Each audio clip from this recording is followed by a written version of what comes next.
The night it happened began with a moment so raw and unexpected that it felt like the air itself had cracked open.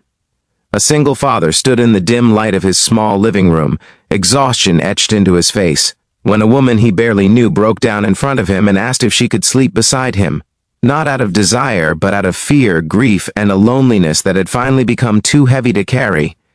In that instant, his heart froze, not because of temptation, but because he recognized the sound of a soul unraveling, a sound he knew all too well from the nights he himself had stared at the ceiling after his wife died.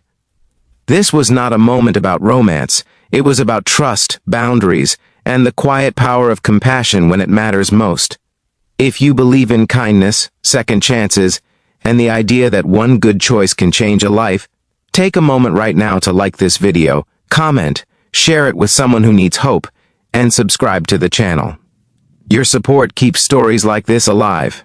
His name was Matthew Caldwell, a single dad in his late 30s living in a modest neighborhood outside Columbus, Ohio, where the streets were lined with old maple trees and houses that held more memories than fresh paint.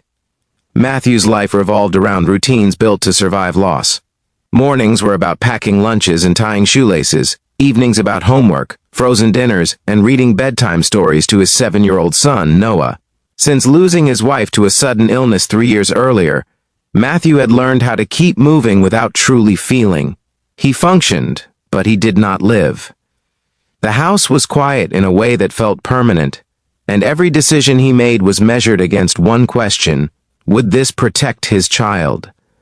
The woman standing in his living room that night was named Rachel Morrison, a Christian name as ordinary as her story was complicated.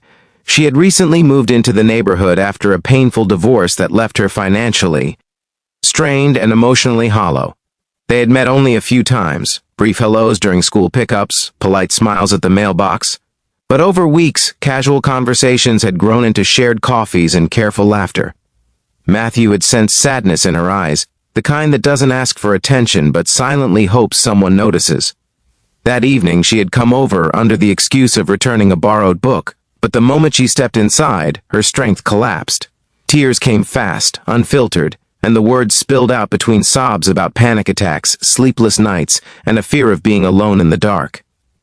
Matthew listened, his chest tightening as memories flooded back. He remembered nights after his wife's funeral when the silence felt dangerous, when sleep became something to fear because it left him alone with his thoughts.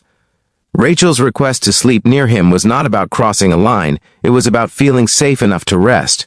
Still, Matthew felt the weight of responsibility press down on him. He was a father first, always. He understood how fragile moments like this could become if mishandled, how easily comfort could turn into confusion or regret. He needed to choose carefully, not just for himself, but for the example he set for his son. He offered her a place on the couch, extra blankets, and the quiet reassurance of presence without intimacy. He stayed awake longer than usual that night, sitting at the kitchen table with a cup of cold coffee, listening to the rhythm of another human breathing in his home. It was strange and grounding at the same time.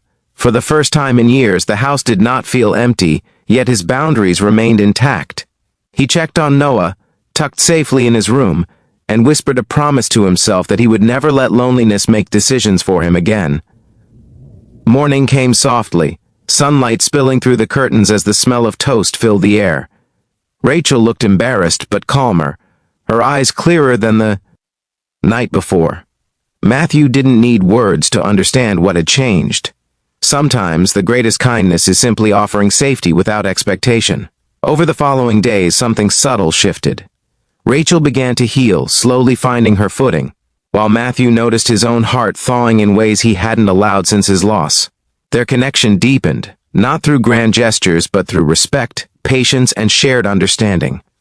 Life did not suddenly become easy. Matthew still struggled with guilt whenever he felt happiness creeping back into his life, as though moving forward meant leaving his late wife behind. Rachel wrestled with shame from her past, questioning whether she deserved stability after everything she had endured. Yet together, they learned that healing does not require perfection, only honesty. They spent afternoons at the park with Noah, evenings talking about books and faith, and Sundays attending a small local church where hope was preached in quiet, steady tones. One night months later, Matthew realized how much had changed when he caught himself laughing freely, the sound unfamiliar but welcome. The house felt warmer, fuller, not because someone had filled the space his wife left, but because he had allowed himself to grow around the pain instead of living inside it. Rachel, too, found strength in knowing she could be vulnerable without being taken advantage of, that trust could exist without strings attached. Just before the ending of this story, I want to ask you something special. Please comment below and share what kindness or second chance means to you. Your words might be exactly what someone else needs to read today. In the end, what changed everything was not a dramatic romance or a single night of comfort, but a choice rooted in integrity. Matthew showed his son, without ever saying a word, that real strength lies in doing what is right when no one is watching. Rachel learned that safety and love can begin with respect. And together, they proved that even in a world full of brokenness, there are still people willing to hold the line between compassion and temptation. If this story touched your heart, if it reminded you that goodness still exists in quiet decisions and unseen moments, please take a second to like, comment, and share this video. Your engagement helps spread stories that heal, inspire, and remind us all that sometimes the most powerful thing you can offer another person is simply a safe place to rest.